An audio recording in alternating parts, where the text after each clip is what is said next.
Te invitamos a comprometerte mes a mes y apoyar al DFI, Docencia Final Internacional.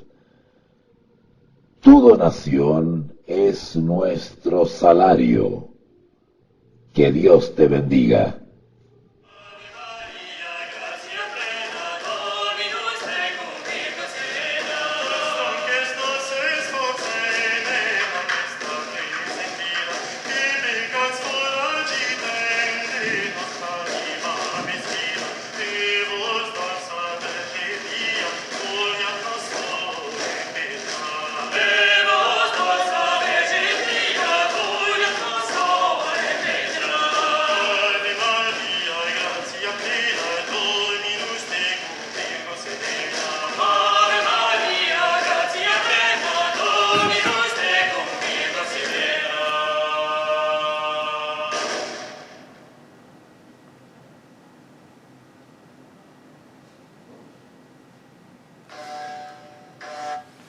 Ok, muy buenas noches.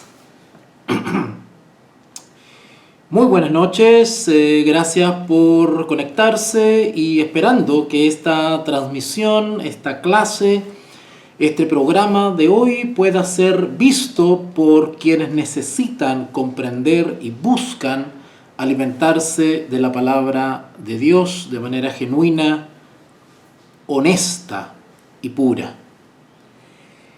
Saludos, Miriancita. Sí,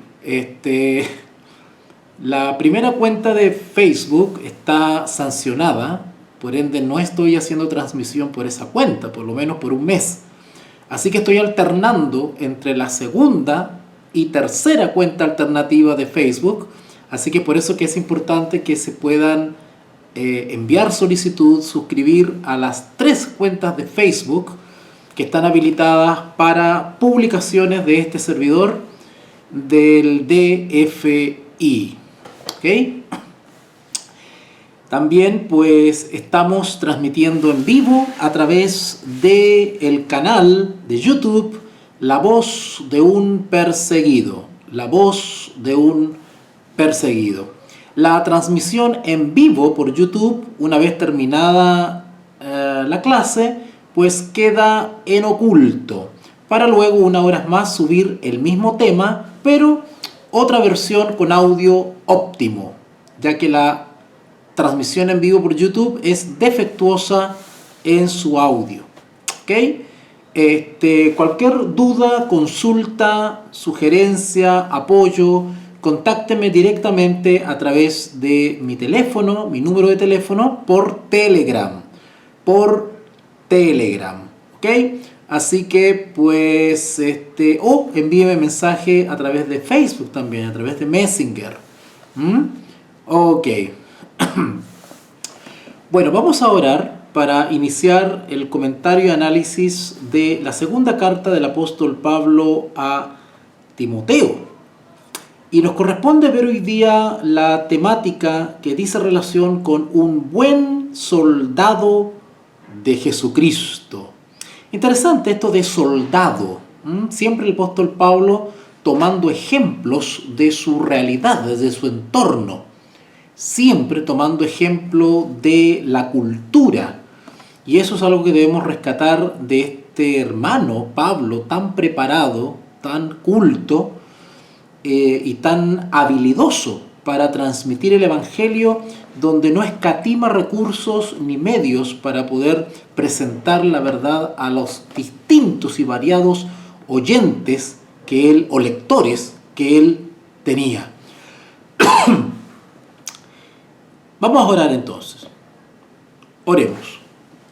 Bendito Dios y Padre, gracias en esta noche por esta oportunidad maravillosa de poder comentar tu palabra. Ayúdame, Señor, a poder transmitir de la mejor manera las palabras de Dios. Gracias, Señor, por haber inspirado a nuestro hermano Pablo para dejar esta carta a las generaciones posteriores. Ayúdanos, mediante el Espíritu Santo, a poder discernir, grabar y sellar en nuestro corazón las enseñanzas que aquí vamos a analizar. Te ruego por aquellos que están pasando situaciones difíciles, económicas, familiares. Ayúdalos, ten misericordia de cada uno de ellos. De igual manera, agradecemos por el alimento y la salud que nos has brindado para poder seguir trabajando en la difusión de la palabra de Dios. Todo esto te lo expresamos con gratitud, con amor, y te agradecemos y te lo pedimos en el nombre de Jesús. Amén y amén. Bueno, vamos a iniciar entonces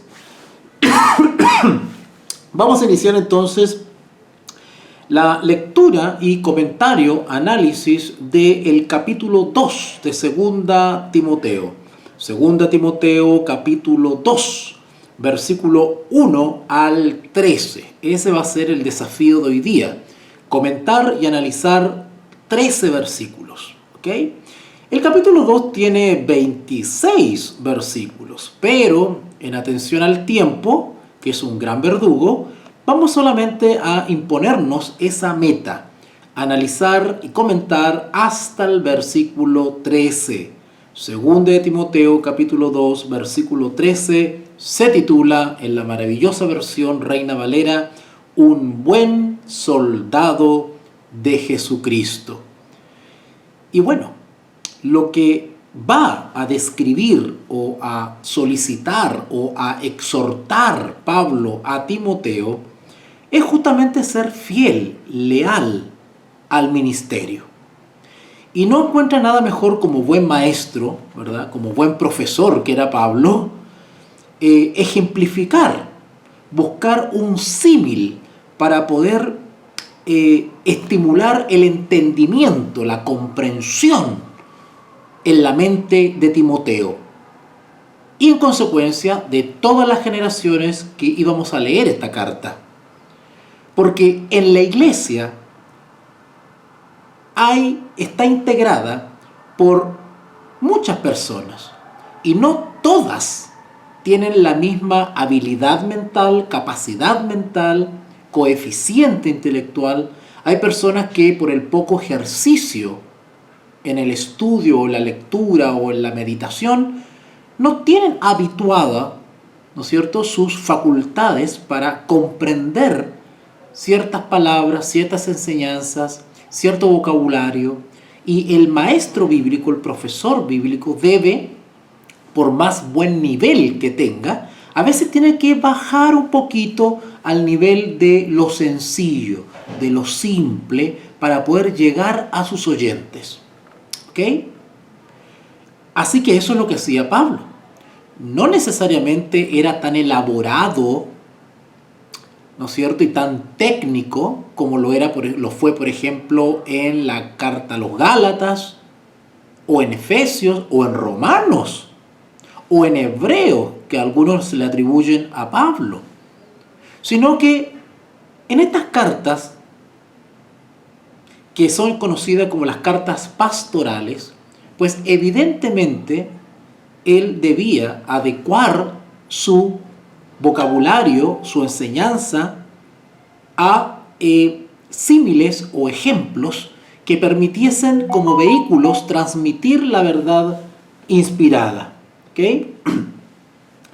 Es así como en estos primeros 13 versículos el apóstol Pablo insta, estimula a Timoteo a ser fiel y leal al ministerio y ejemplifica ese llamado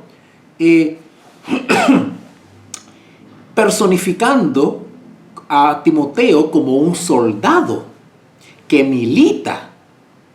Bueno, la figura de un soldado era común en esos tiempos, porque evidentemente todo, prácticamente lo que conocemos hoy día como Occidente, como Europa, ¿verdad? Asia, parte de Asia, ¿no es cierto?, Palestina, estaba en manos de este gran imperio, el Imperio Romano. Y una de las maneras de poder hacer presencia el imperio en todos esos territorios era haciendo presencia militar. Así que los soldados romanos eran muy conocidos, muy respetados, y por supuesto que el pueblo de Dios, había tenido mucho contacto o tenía mucho contacto con los soldados, dado las fricciones que se estaban generando entre el imperio y la iglesia. Así que la figura del soldado era bien conocida, no solamente por la realidad social, sino que también por el testimonio bíblico. Cuando en las reuniones de la iglesia se leían los testimonios de los apóstoles, hoy le decimos los evangelios, pues la iglesia sabía que el mismo Jesús había tenido contacto con soldados. Buenos contactos y malos contactos. Malos contactos con soldados que lo agredieron. Pero también buenas experiencias cuando se le acercó el centurión, ¿verdad? A pedir que aliviase o sanase o restaurase la salud de su criado. Entonces, la figura del soldado era algo cercano, conocido. Así que Pablo lo que hace, haciendo gala del don de la enseñanza que él tenía, era tomar ese elemento conocido socialmente para ejemplificar o caracterizar al buen ministro. El buen ministro, el buen misionero, el buen maestro bíblico es como un soldado. De ahí que en la Reina Valera se titula este capítulo 2, Un buen soldado de Jesucristo. Y Pablo toma ese ejemplo. Pero fíjense que Pablo, en su maravillosa habilidad para enseñar, también amplía esas ejemplificaciones. Y no solamente compara al buen ministro con un soldado, sino que también lo compara con un atleta. Si ustedes van a 2 Timoteo capítulo 2, versículo 5, dice así: y también el que lucha como atleta, ¿notaron? Ya vamos a analizar eso en detalle. Y no solamente Pablo toma la figura del atleta y del soldado, también Pablo toma la figura del labrador. En 2 Timoteo capítulo 2 versículo 6 dice: el labrador, para participar de los frutos, ¿notaron? Así que el apóstol Pablo toma 3 ejemplos para caracterizar a un buen ministro de Jesucristo, como soldado, como atleta y como labrador. Voy a explicar las 3, porque las 3 tienen una aplicación maravillosa en el desempeño de un buen ministro y en términos generales de un buen hijo de Dios o hija de Dios. ¿Ya? Así que vamos a empezar esta lectura. 2 Timoteo, capítulo 2, versículo 1. Tú pues, refiriéndose a Timoteo, tú pues, hijo mío, esfuérzate en la gracia que es en Cristo Jesús. El ministro, dentro de sus distintas facetas de servicio que puede tener en la iglesia o en el campo misionero, necesita de la gracia de Cristo para mantenerse firme, en pie, soportando todas las adversidades. El ministro de Cristo le basta la gracia de Cristo, porque la debilidad del ministro propiamente humana se fortalece o se compensa con la fortaleza de Cristo. Lo que le falta al ministro humano es suplido, compensado por la gracia divina. El éxito en el ministerio es una combinación, es una yuxtaposición, es un encadenamiento. Ahí se arma una yunta de bueyes, perdón que use este ejemplo, entre la voluntad humana y la gracia divina o el poder de Dios. Ambas en combinación nos dan la victoria como hijos e hijas de Dios. Si una de las dos pierde el equilibrio, es decir, profesamos creer en la gracia de Cristo, pero no hacemos lo que nuestro Señor requiere para que esta gracia surte efecto y rinda fruto, pues estamos cayendo, ¿no es cierto?, en un evangelio, como lo llamaba Bonhoeffer, un evangelio de gracia barata, donde minimizamos la obediencia y la responsabilidad individual para pretender que todo lo hace la gracia de Cristo, en el sentido de que la gracia justifica la desobediencia. Eso es lo que Bonhoeffer llamaba la gracia barata, ¿cierto? Y si caemos en el otro extremo, de simplemente nosotros decidir y poner en marcha nuestra voluntad, ¿no es cierto?, confiando en nuestras propias capacidades y talentos naturales e innatos, heredados, ¿cierto?, y minimizamos la gracia de Cristo, pues caemos en legalismo, en la famosa salvación por obras. Entonces, tiene que haber un equilibrio entre ambos poderes, porque el único poder que tiene el ser humano y le ha sido otorgado por Dios, porque siempre hablamos que el ser humano es finito, limitado, mortal, ¿no es cierto? Pero hay un poder que nos ha sido otorgado, un poder que solamente se le ha dado al ser humano y no a los animales, y que es la voluntad. Las bestias no tienen voluntad, ¿vale? Sin embargo, nosotros sí. Ese es un poder que se nos ha dado. Ahora, si esa voluntad es cedida a Cristo, Cristo acompaña o se endosa,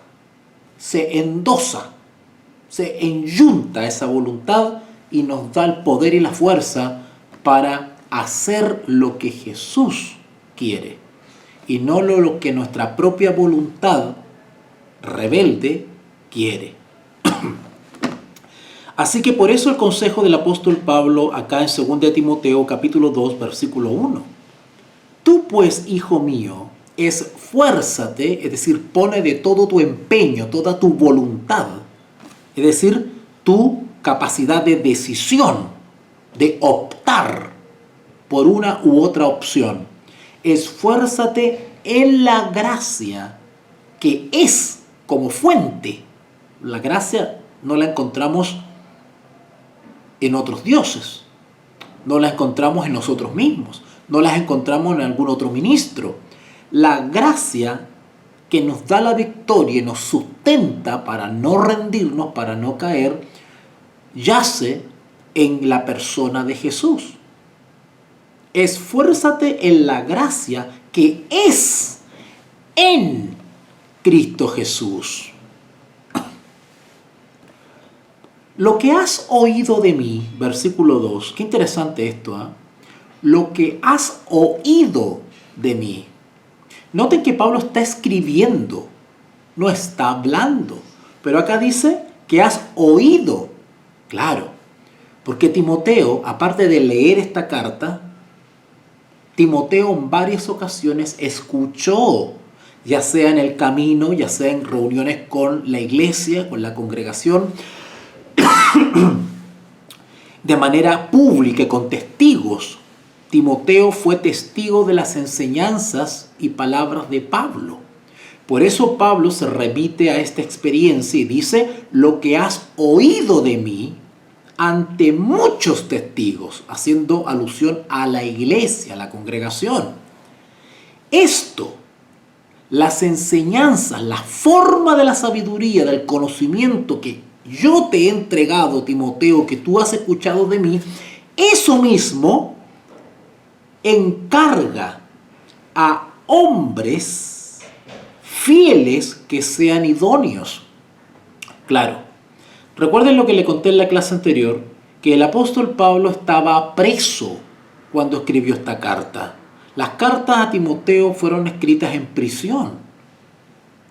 Y no se sabía si Pablo iba a volver a ver a Timoteo personalmente, ni siquiera se sabía si Pablo podía ser liberado o no.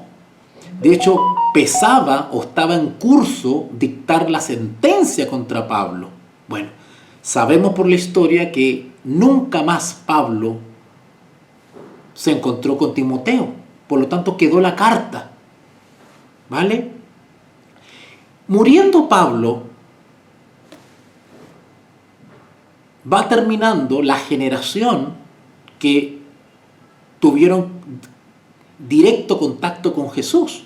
Y por lo tanto seguía la otra generación, que era la de Timoteo, ¿no es cierto?, Bernabé y otros más. Pero al mismo tiempo, Timoteo tenía que ir preparando otros misioneros, porque Timoteo iba para adulto. Pablo bajó el descanso, Timoteo le seguía, pero después ¿quién? La siguiente generación no podía quedar sin la sana doctrina y sin maestros fieles. De ahí todas las advertencias que hace Timoteo respecto a los falsos maestros. Ya vamos a ver ya que Pablo hace alusión indirecta a los docetistas. Ya vamos a explicar qué es eso, porque esa es otra corriente herética que andaba dando vuelta por ahí, nacida en la iglesia. Lo que has oído de mí, es decir, las sanas palabras, la sana doctrina, ante muchos testigos, esto encarga, esto enseña, esto transmítelo a hombres fieles. Cuando dice hombres fieles, evidentemente está hablando de personas, hermanos, dignos de confianza. ¿Digno de qué tipo de confianza? Bueno, doble. Confianza para que sean fiables o confiables para enseñar la Biblia. Yo ya les he explicado que no cualquiera enseña la Biblia, es un honor, es un privilegio y es un ministerio que sí o sí debe ejercerse bajo la dirección del don de la enseñanza. Nadie que no tenga evidentemente el don de la enseñanza no puede largarse a enseñar la Biblia. No puede. Por lo menos en términos sistemáticos. O sea, todos hemos sido llamados a enseñar la Biblia, es verdad, ¿verdad? Pero del punto de vista sistemático, del punto de vista docente, del punto de vista de dirigirse a la iglesia, ¿cierto?, de interpretación de la Escritura. Bueno, eso se necesita el don de la enseñanza. Porque el maestro bíblico, con el don de la enseñanza, tiene la labor justamente de corregir los pequeños detalles, ¿no es cierto?, o pequeñas aristas en las cuales la iglesia está errando. El maestro bíblico es una especie de brújula. El maestro bíblico es como la aguja de la brújula, ¿no es cierto?, que constantemente está señalando la interpretación correcta, el sentido correcto del texto. Vuelvo a repetir, todos hemos sido llamados a hablar de la palabra de Dios, a enseñarla y a difundirla, claro que sí. Cualquiera de ustedes que me está escuchando puede enseñarle la Biblia o orientar a algún amigo, a un familiar, ¿no es cierto? Eso no está en discusión. El tema es de que hacer estudios sistemáticos o la seguridad de la interpretación se encuentra principalmente en los maestros bíblicos. Los maestros bíblicos o profesores bíblicos somos como la brújula.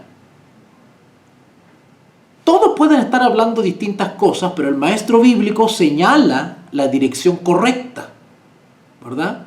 Cuando hay una controversia respecto a un texto bíblico, pues la iglesia recurre a quien tiene el don de la enseñanza y la experiencia, la expertise en el texto para poder definir ¿Qué es lo que dice el texto? ¿Cuál es la sustancia del texto? ¿Vale? Así que Timoteo lo que tenía que hacer era preparar hombres fieles, idóneos, confiables, para enseñar la palabra de Dios, ¿no es cierto? Y para ministrar a la iglesia. Tú, versículo 3, 2 Timoteo 2:3, tú pues sufre penalidades. Esto de sufre penalidades es lo mismo que decir solidariza o siéntete parte de aquellos que padecen por el Evangelio. En vez de ser cobarde y aislarte para que no te relacionen con los perseguidos, al contrario, solidariza, identifícate, sufre penalidades, sé copartícipes de los sufrimientos de tus hermanos. ¿Se acuerdan cuando ayer estudiamos eso de que no me avergüenzo del Evangelio? Cuando Pablo decía preso, que estaba preso, pero no se avergüenza. Y le decía a Timoteo, tú tampoco te avergüences. No seas como Onesíforo. No, perdón, como Fígelo o Hermógenes, que me abandonaron, dice Pablo, porque les dio vergüenza que los relacionaran con este fanático llamado Pablo. Tuvieron miedo de también caer presos igual que Pablo y abandonaron a Pablo. Pero apareció Onesíforo, que sí era valiente, y buscó a Pablo por Roma hasta que lo encontró. ¿Se acuerdan? En la clase anterior le expliqué esa historia. Bueno, acá en el versículo 3, 2 Timoteo 2:3, tú pues sufre penalidades como buen soldado de Jesucristo. Interesante. Y acá empezamos con las similitudes. Pablo comienza a asimilar, a hacer un símil entre el ministro fiel y valiente con un soldado. El soldado obedece órdenes. El soldado ama a su patria. El soldado está adiestrado para obedecer y para actuar. El soldado hace un juramento de morir si es necesario cumpliendo su deber.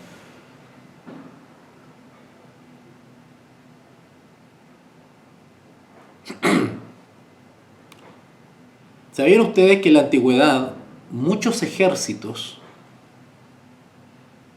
sobre todo el griego,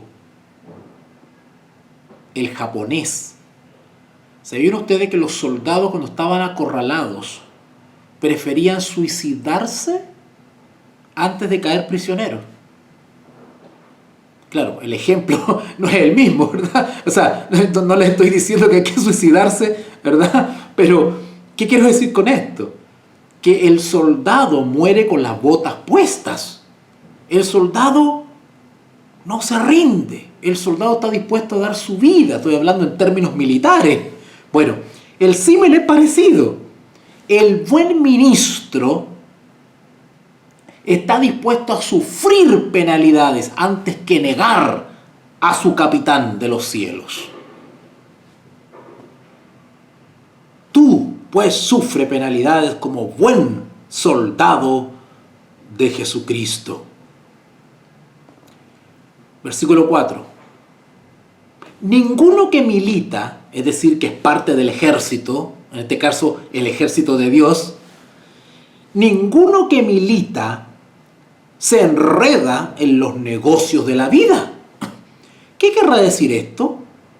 Que ninguno que milita, es decir, ninguno que ha sido llamado a militar en las filas de Cristo, es decir, el que ha sido llamado con llamamiento santo, ¿cierto? Aquel que ha sido llamado e instituido como ministro, bueno, ese ministro dedica su vida al Evangelio, independiente que tenga responsabilidades comunes y corrientes, cotidianas o seculares. como en el caso del apóstol Pablo. El apóstol Pablo dedicaba parte de su tiempo para generarse recursos económicos para solventar su ministerio, pero era una labor destinada al ministerio. Pablo no hacía tiendas para comprarse un apartamento. Pablo no hacía tiendas para darse un viaje de turismo a Atenas. Pablo hacía tiendas porque a veces la iglesia no lo apoyaba o no lo apoyaba siempre, teniendo el derecho de ser sustentado por la iglesia, pero él sabía que la condición de muchas iglesias no era la mejor.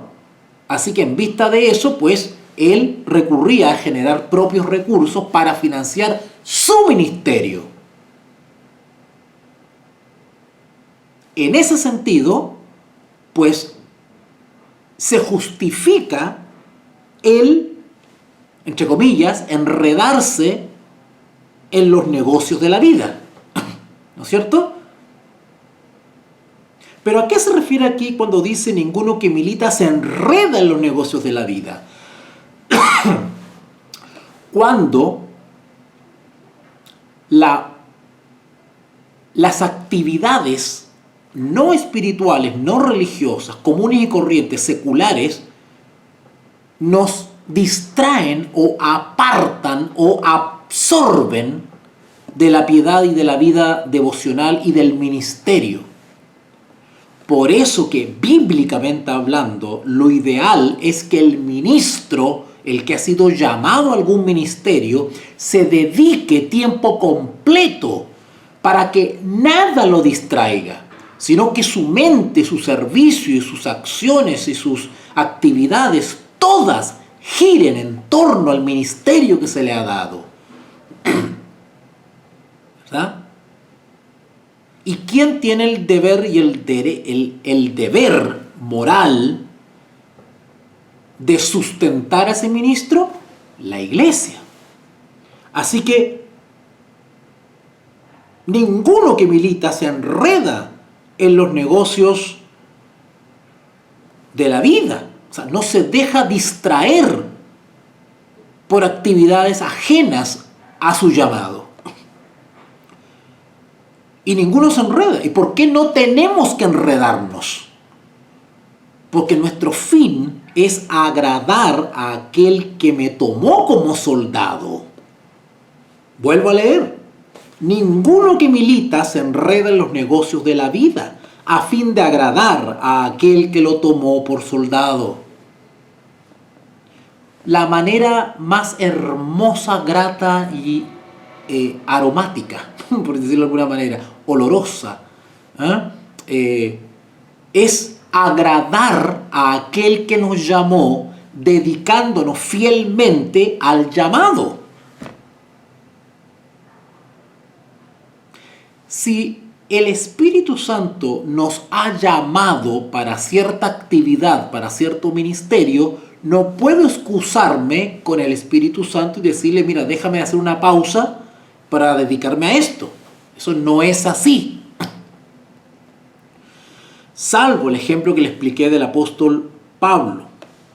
Versículo 5. Y también, noten que Pablo hace el símil con el soldado.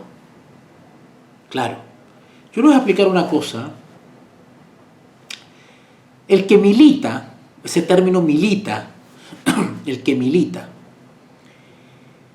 ¿Por qué Pablo lo relaciona con el soldado? Bueno, algo expliqué al principio de esta transmisión. Porque una característica que tenía el ejército romano es que era un ejército profesional. ¿Sabían ustedes eso? El ejército romano no estaba compuesto de mercenarios que eran contratados para guerrear por unos meses y después volvían a su vida cotidiana. No, los soldados romanos eran profesionales. Eran hombres que dedicaban su vida a la carrera militar. Ellos se formaban de niños en las artes de la guerra y por eso que fue un ejército tan eficiente. Porque era un ejército preparado. ¿Y por qué eran preparados? Porque se dedicaban a lo militar, a militar. De igual manera, el que ha sido llamado debe dedicarse a su ministerio para ser eficiente en el servicio. El que ha sido llamado como maestro bíblico, ¿cómo espera ser eficiente en el cumplimiento de su labor de la enseñanza si no se prepara, no dedica tiempo, no invierte tiempo y recursos en su preparación? Y la preparación no es para vanidad, es para servicio, es para complementar, robustecer, fortalecer las áreas en las cuales yo me desenvuelvo. Igual que los soldados romanos. ¿Por qué el ejército espartano era tan eficiente en sus campañas militares? Porque los espartanos de niño, eran preparados en la defensa de la polis. De chiquititos ellos eran enseñados a usar, se les enseñaba a usar la espada, ataque y defensa, a usar los escudos, a usar las falanges. Por eso que el ejército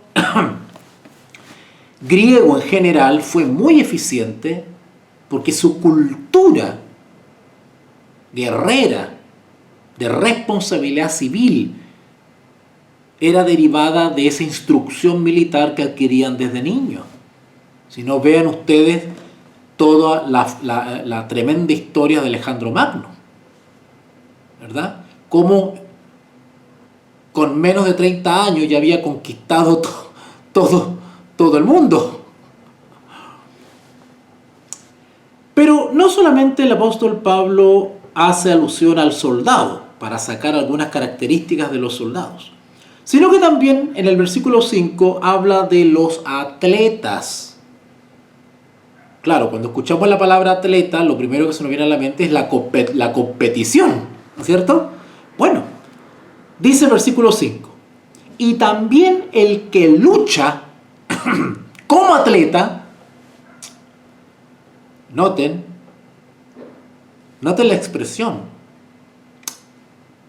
el que lucha, esto lucha es persevera, ¿cierto? El que lucha, el que trabaja como atleta, bueno, si ustedes investigan cómo se desarrollaban las Olimpiadas en Grecia, ustedes se van a dar cuenta y van a descubrir que los atletas, es decir, los competidores, se preparaban todo el año para ese evento olímpico.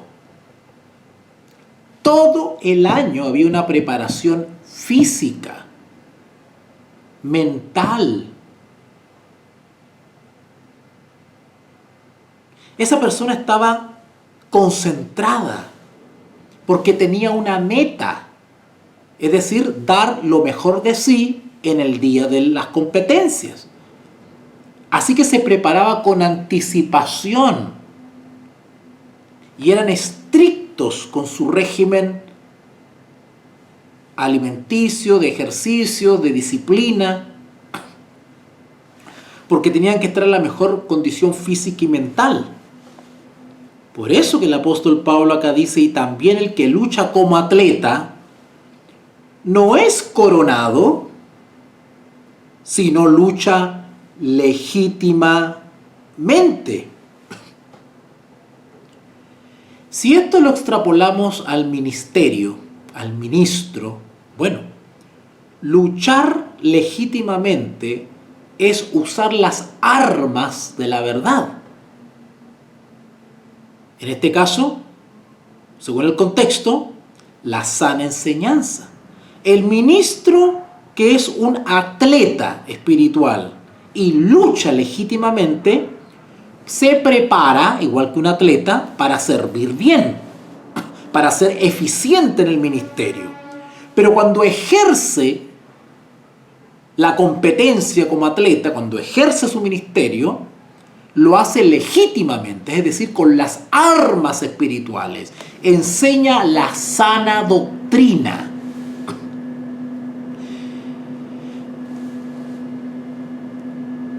Luego, en versículo 6, está el tercer símil.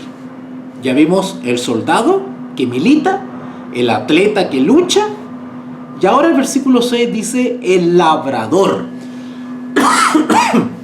Segundo de Timoteo capítulo 2, versículo 6. Le pido disculpas por mi tos, pero si se darán cuenta, acá hace mucho frío y me afecta un poquito la garganta. De hecho, ya tengo los pies helados ya. Dice el labrador. Esto es muy interesante. Y quienes me conocen saben el énfasis que yo le doy a esto de labrar la tierra, del labrador.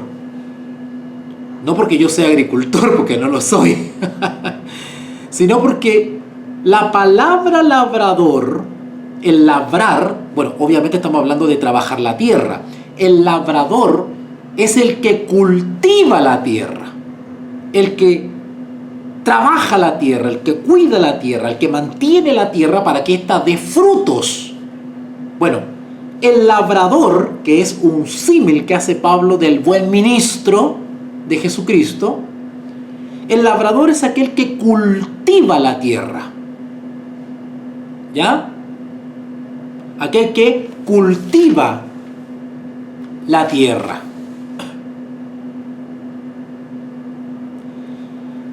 ¿Sabían ustedes que la palabra cultivar, de cultivar la tierra o labrar la tierra, de ahí deriva la palabra cultura?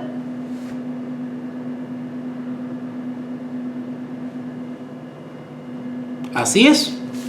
De ahí deriva la palabra cultura.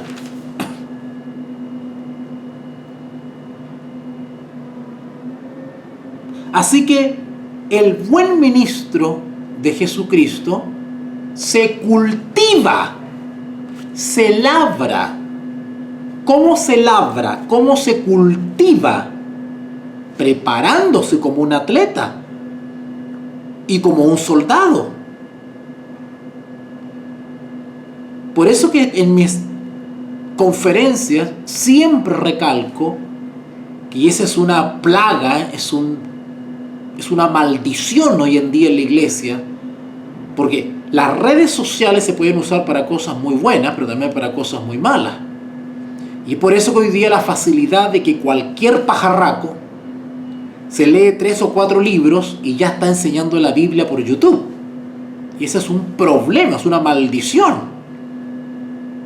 Porque el que enseña la Biblia o se dedica a ese ministerio ha sido llamado, ha sido capacitado con el don de la enseñanza y es una persona que justamente se ha preparado para eso en términos humanos. Igual que un soldado, igual que un atleta, igual que un labrador o un cultivador.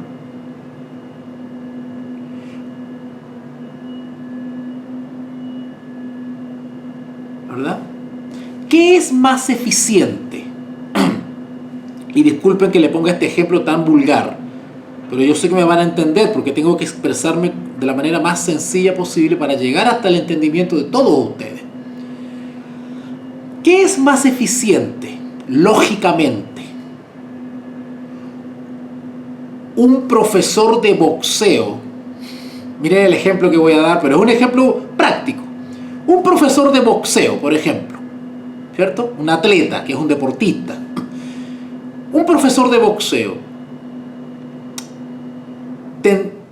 tendrá más eficacia y su enseñanza será más rica si solamente enseña la teoría del boxeo. ¿O no sería mejor que haya sido boxeador? No sé si me están entendiendo el ejemplo. Trato de ejemplificar la eficacia del ministro eficaz de Jesucristo. No basta con leer 3, 4 libros para salir a enseñar la palabra de Dios. El maestro bíblico, el ministro, tiene que haber aprendido por experiencia. Por experiencia. El buen maestro de la Biblia ha enseñado la Biblia aquí, allá, a 2, a 400 personas, a 5 personas, con frío, al aire libre, bajo un techo, con hambre, con frío. El buen maestro es un buen soldado. El mejor soldado es el experimentado.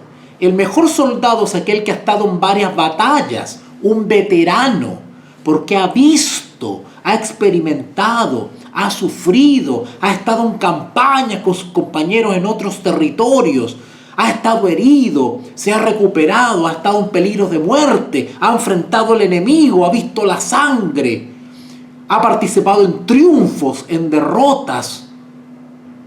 Ese es un soldado probado de verdad, eficiente, confiable para su general, porque sabe por experiencia lo que significa militar.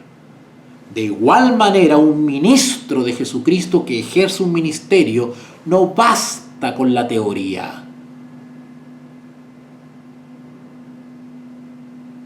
¿Se acuerdan cuando fue llamado el apóstol Pablo? ¿Qué le dijo Ananías a Pablo? ¿Se acuerdan esa parte? ¿Se acuerdan de esa parte? Lo que le dijo Ananías antes de que recuperara la vista Pablo. Hechos capítulo 9, versículo 15. Hechos capítulo 9, versículo 15. Y el Señor le dijo: ve, porque instrumento escogido me es este para llevar mi nombre en presencia de los gentiles y de reyes y de los hijos de Israel, porque yo le mostraré cuánto le es necesario padecer por mi nombre. Bueno, todas esas experiencias que tuvo Pablo de padecimiento le sirvieron y lo formaron para ser un buen maestro a Timoteo. Por eso que el apóstol Pablo podía decir: lo que has oído de mí ante muchos testigos, esto encarga a hombres que sean idóneos para enseñar también a otros. ¿Se dan cuenta? Pero hoy esto se ha desvirtuado. Ahora cualquiera abre un canal de YouTube y se pone a enseñar la Biblia. Y por eso tenemos sectas y más movimientos y más teoría y más locos por redes sociales hablando. 2 Timoteo 2:6. El labrador, para participar de los frutos, debe trabajar primero. Bueno, para participar de los frutos, eso significa los frutos del ministerio. Almas bien instruidas, almas bien enseñadas, almas para Cristo, frutos.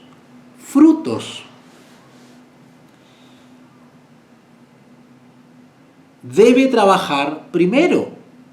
Cuando la Biblia habla de los frutos en relación con el maestro bíblico o el ministro, está hablando no solamente de fruto en el sentido de salario, que el obrero, si hace bien su trabajo, es digno de su salario.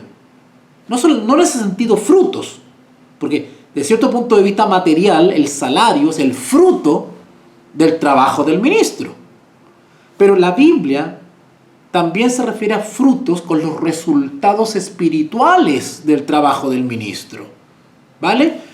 Organización de las iglesias, funcionamiento de las iglesias, visita de las iglesias, etcétera, etcétera. Lo que tenía que hacer Timoteo. Versículo 7.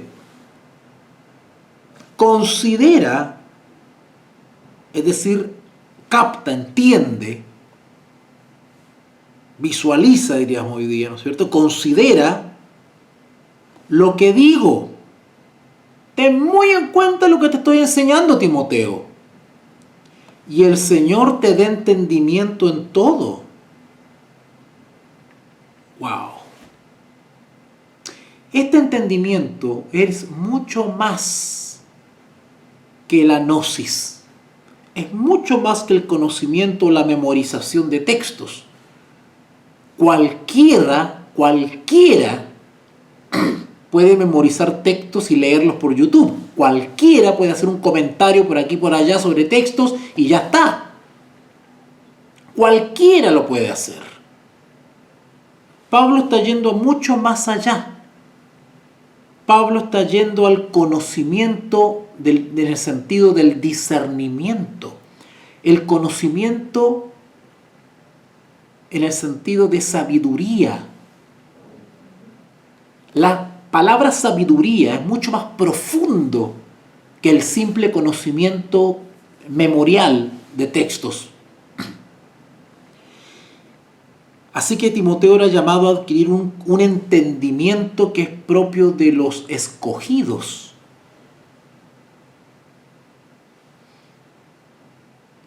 Versículo 8. Acuérdate de Jesucristo. Y noten lo que dice ahora, porque hasta ahí está todo bonito. Acuérdate de Jesucristo. Recuerden que cuando Pablo habla de Jesucristo, está aludiendo a la naturaleza humana de Cristo. Porque pudo haber dicho, acuérdate de Jesús. ¿Verdad? Claro, Jesús es un nombre, como cualquiera, así que Jesús, una persona humana, terrena, mortal. Pero acá dice Jesucristo. Es decir, no cualquier Jesús.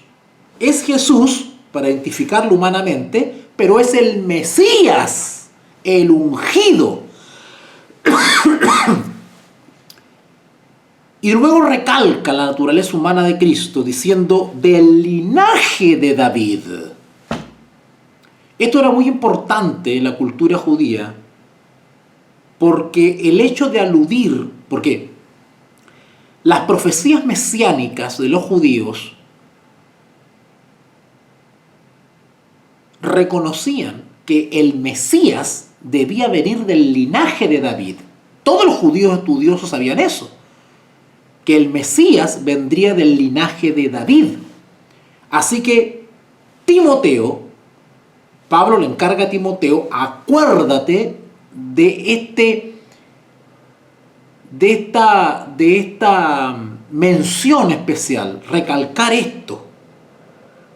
Ahora, ¿por qué Pablo le encarga a Timoteo recalcar, digamos, no solamente la naturaleza humana de Cristo, sino también su naturaleza divina, en el sentido que relaciona a este Jesús con el linaje de David? Es decir, este era el Mesías que debía venir del linaje de David. ¿Por qué? Porque ya en los tiempos de Pablo había muchas sectas satánicas, sectas heréticas, nacidas en la iglesia, de hermanos perturbados que comenzaban a sacar conclusiones equivocadas de la palabra de Dios, de la enseñanza de los apóstoles y de Jesús. ¿Recuerdan que estuvimos hablando sobre de los gnósticos? ¿Se acuerdan que hablamos de los gnósticos? Y que Pablo advierte que tengan cuidado con los gnósticos. Hablamos también de los ascetas. ¿Se acuerdan que hablamos de los ascetas también? Bueno, había un movimiento religioso desviado, pervertido, herético, que se les llamó con el tiempo y en la historia como los docetistas. Los docetistas. Los docetistas lo que hacían era poner en duda la humanidad de Jesús. Decían que Jesucristo no era plenamente humano,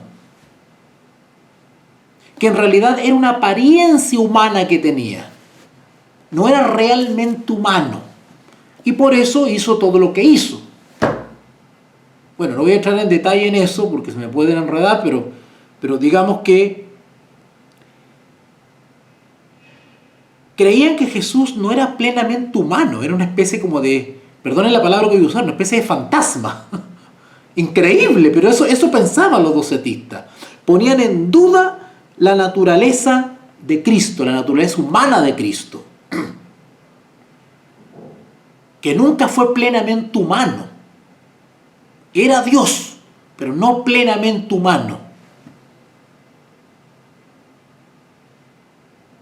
Cosa que quedó absolutamente rebatida con la crucifixión de este Jesús, demostrando al mundo entero, al universo entero, que era plenamente humano, porque sufrió como humano, chorreó sangre como humano,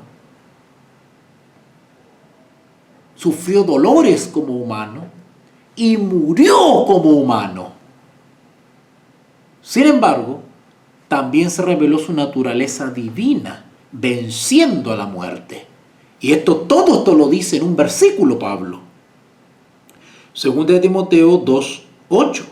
Acuérdate de Jesucristo, del linaje de David, resucitado de los muertos, conforme a mi evangelio, o según el testimonio del evangelio.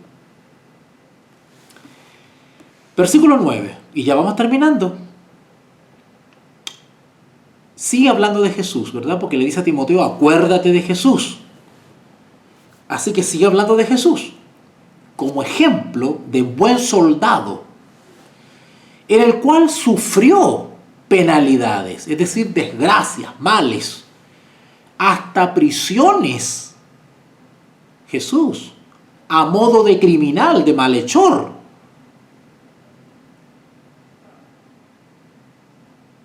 Mas la palabra de Dios no está presa. ¿Notaron? Cuando aquí la Biblia dice, mas la palabra de Dios no está presa, esto incluye o hace alusión directa a las promesas.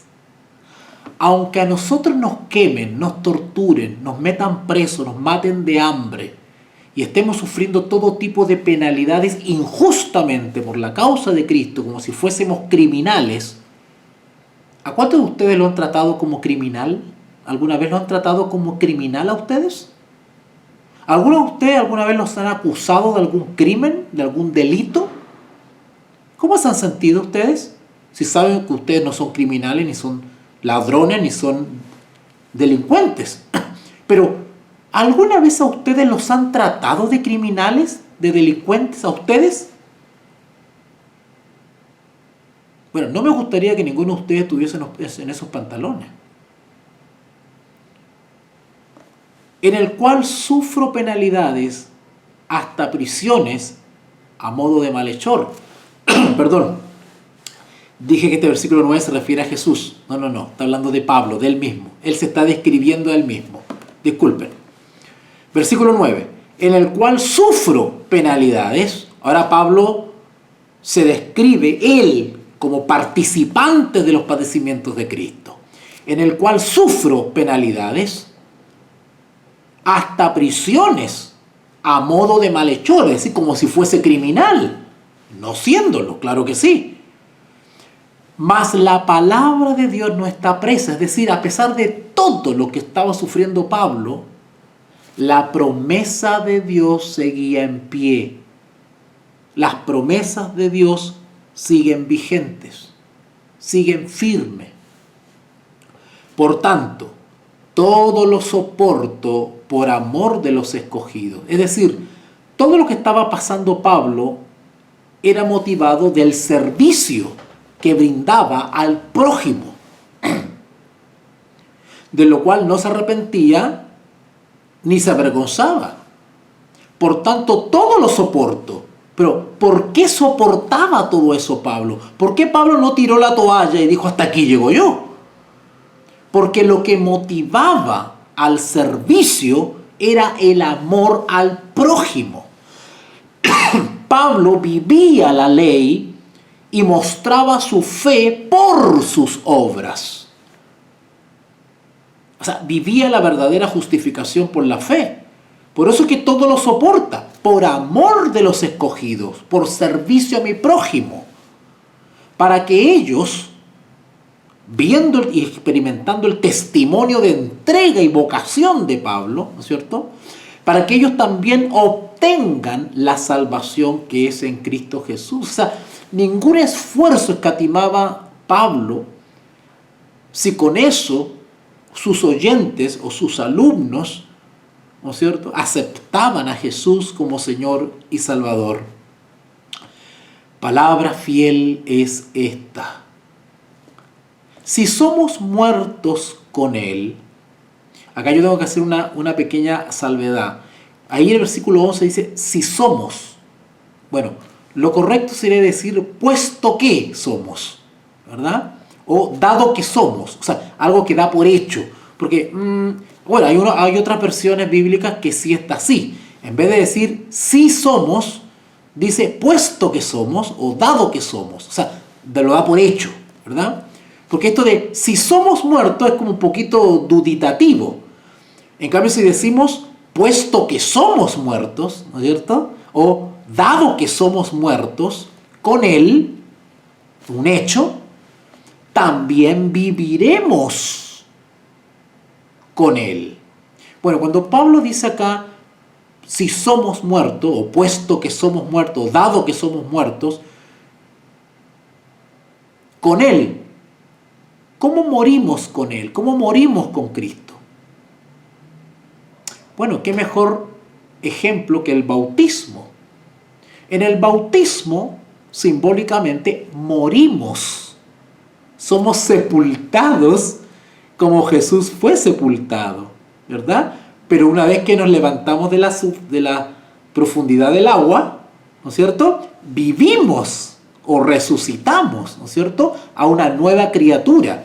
En ese sentido está hablando Pablo acá. Si somos muertos, ¿no es cierto?, muertos al pecado, también viviremos, resucitaremos a una vida nueva. Ahora, también viviremos con Él tiene dos dimensiones. El viviremos en el sentido terrenal, ¿no es cierto?, una nueva vida en Cristo, pero también viviremos eternamente cuando se cumpla la promesa. Si sufrimos, también reinaremos con Él, ¿cierto? Es decir, esto de si sufrimos, es decir, si padecemos, ¿no es cierto? Amén, aleluya. También reinaremos con Él, porque se entiende que sufrimos o padecemos por la fe en Cristo. O como decía Pablo, todo lo soporto por amor de los escogidos. Bueno, dice acá, también reinaremos con Él. Esa es la promesa. Si soportamos con paciencia las penalidades en esta tierra, viviremos con Él o reinaremos con Él. Pero dice después, si le negáremos, Él también nos negará. Si perseveramos en una conducta que niega al Maestro, cuando llegue el juicio de los vivos, no pasaremos la prueba. Si le negáremos, Él también nos negará. Si fuéramos infieles, Él permanece fiel. Y acá hace referencia a la experiencia del creyente en este mundo. Porque, hijitos míos, si alguno hubiere pecado, abogado tenemos para con el Padre, a Jesucristo. Pero también Juan dice, hijitos, estas cosas escribo para que no pequéis. Pero si alguno hubiese pecado, abogado tenemos para con el Padre. De ahí el versículo 13 que dice, si fuéramos infieles, ¿no es cierto?, o cayésemos, o errásemos, que es parte de la experiencia cristiana, Él permanece fiel. Sí, claro. Por eso que vengamos pronto al trono, de rodillas a los pies de Jesús, antes que sea tarde. Antes que Jesús abandone el santuario celestial, aún tenemos tiempo de levantarnos de nuestro error, de arrepentirnos y enmendar nuestras debilidades, nuestros errores. mientras Jesús sigue intercediendo en el santuario celestial, todavía hay tiempo de arrepentirse de todo corazón y enmendar el camino. Si fuéramos infieles, Él permanece fiel. Él no puede negarse a sí mismo, dice Pablo. ¿Qué significa esto de que Jesús no puede negarse a sí mismo? ¿O Dios no puede negarse a sí mismo? ¿En qué sentido Dios no puede negarse a sí mismo? Eso de negarse a sí mismo es como decir Dios no puede contradecir lo que Él mismo ha prometido. ¿Se dan cuenta? Porque Dios no miente. O sea, Dios no puede dejar de cumplir sus promesas. Sus promesas están firmes y vigentes para todos aquellos que por la fe se aferran a ellas. Así que Dios no retira su promesa o su galardón. Somos nosotros los que le damos la espalda a Él. ¿Se dan cuenta? Vamos a dejarlo hasta acá entonces. Gracias a Dios hemos cumplido la meta. Como siempre nos pasamos unos minutitos, pero no importa. Aún no me cortan la luz, así que aprovechemos. Hemos visto hoy 2 Timoteo capítulo 2 del versículo 1 al 13, un buen soldado de Jesucristo.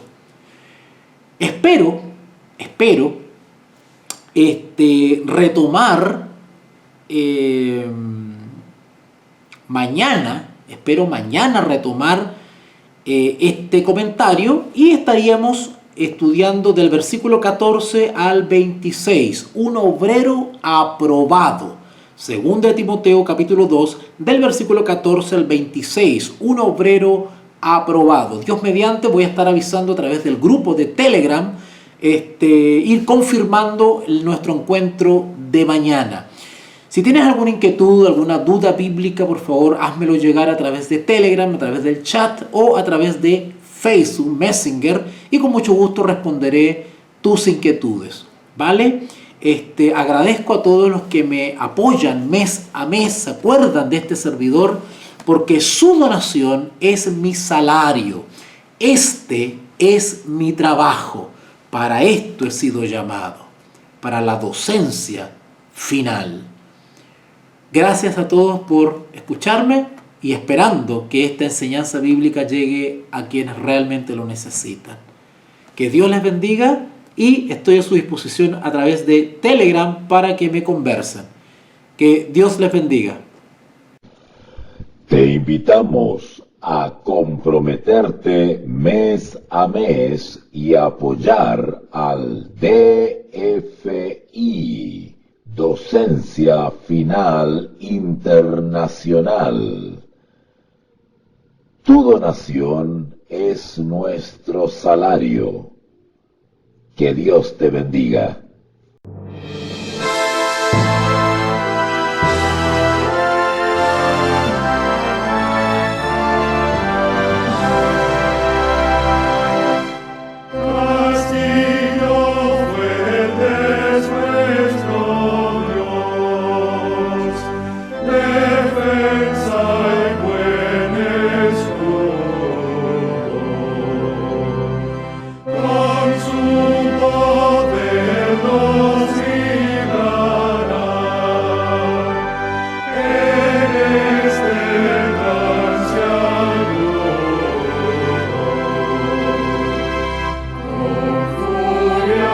Con